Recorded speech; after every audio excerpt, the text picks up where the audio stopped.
আসেন পুঁই মুসলি খালি 30 টাকা কেজি ভাই, আসেন কেজি কেজি বান্দা আছে 30 টাকা। পুঁই শাক বাংলাদেশের প্রতিটা পরিবারেই এটি একটি জনপ্রিয় শাক।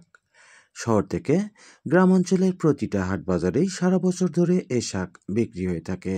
তেমনিভাবে গ্রাম অঞ্চলের প্রতিটা বাড়ির উঠানে এই গাছ লাগিয়ে থাকেন, যা মা বোনেরা বাঁশের মাচা কিংবা টিনের চালে তুলে দেন।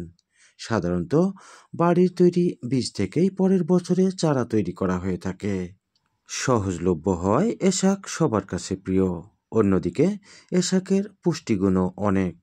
মেহেরপুরের বাজারে সাধারণত লাল ও সবুজ দু ধরনের শাক পাওয়া যায়, তবে মেহেরপুরের গৃহিণীরা বাড়ির উঠানে যেসব পুঁই শাক রোপণ করে থাকে তা সবুজ, যা বিক্রি করে তারা তাদের সংসারের চাহিদা মেটায়।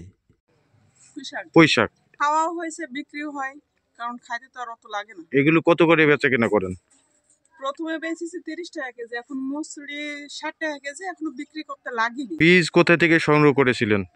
এমনি বাড়িতে থেকে আমার আগে পুঁই বীজ ছিল, ওই বীজ রাখি চারা রোপণ হয়েছিল, সেটাই গাছ।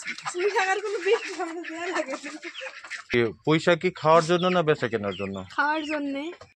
পুঁই শাক শুধু নিজেদের পরিবারের চাহিদাই নয়, বরঞ্চ পরিবারের চাহিদা মিটিয়ে আত্মীয় স্বজন এবং পাড়া প্রতিবেশীকে দেওয়া হয়ে থাকে।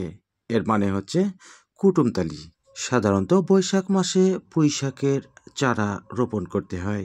এরপর থেকে দীর্ঘদিন পর্যন্ত এই শাক কিন্তু খাওয়া যায়। বৈশাখ মাসে লাগাতে হয় আর মেলা দিন খাওয়া হয়। করে ওই মাস টাকায় অজ্ঞান পৌষে মাগেছি, বৈশাখ মাসে লাগিয়েছি। এগুলো শুধু খাওয়া হয় না, বিক্রি সহ করেন?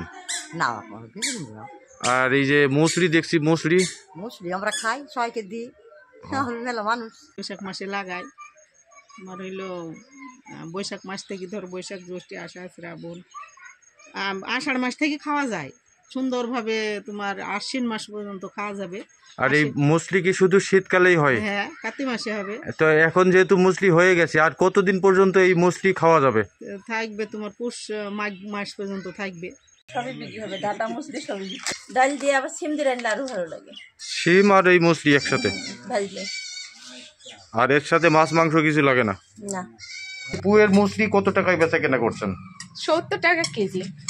আর পুঁয়ের ডাটার সাথে যেই মুসলি লেগে আছে ওইগুলো মানে পুঁই শাক সহ মুসলি কত টাকা বেচা কেনা করছেন? 30 টাকা কেজি। বেচা কেনা কেমন হচ্ছে? এর পর্যন্ত কত টাকা বিক্রি করেছেন? গ্রামগঞ্জে বাড়ি থেকে যারা আসে তারা নেয়, শুধু আমরা ওইভাবে ব্যবসায়ীদের কাছে এখনো বিক্রি করিনি।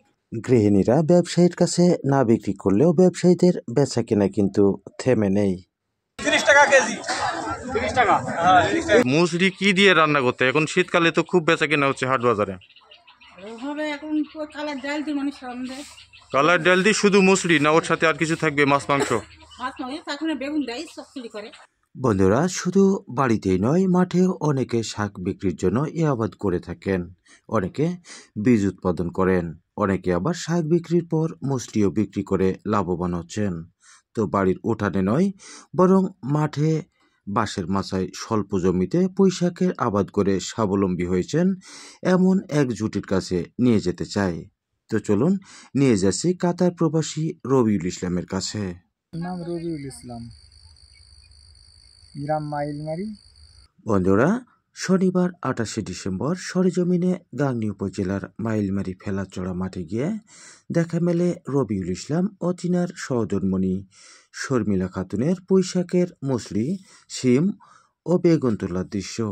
যিনি কাতার থেকে ফিরে এসে মাত্র 6 কাঠা জমিতে পুঁই শাকের আবাদ করে এ পর্যন্ত শাক বিক্রি করেছেন 30,000 টাকার। পৌষের শীত শুরু হওয়ার সাথে সাথে বিক্রি করতে শুরু করেছেন পুঁই শাকের মুসলি। ইতিমধ্যেই 3,000 টাকার মুসলি বিক্রি করেছেন। আগামী 2 মাসে আরও 30,000 টাকার মুসলি বিক্রি হবে বলে জানান রবিউল ইসলাম। কাতার থেকে ফিরে কোনো একজনের পরামর্শে শুরু করেন লাভজনক এ পুঁই শাকের আবাদ। ভাটপাড়া বাজার থেকে 1,000 টাকা কেজি ধরে হাইব্রিড জাতের পুঁই শাকের বীজ কিনে চাষাবাদ শুরু করেন। কয়েকটি হাল চাষ, মই এবং সেচ কাজ সম্পন্নের পর বপন করেন এই হাইব্রিড জাতের পুঁই শাক।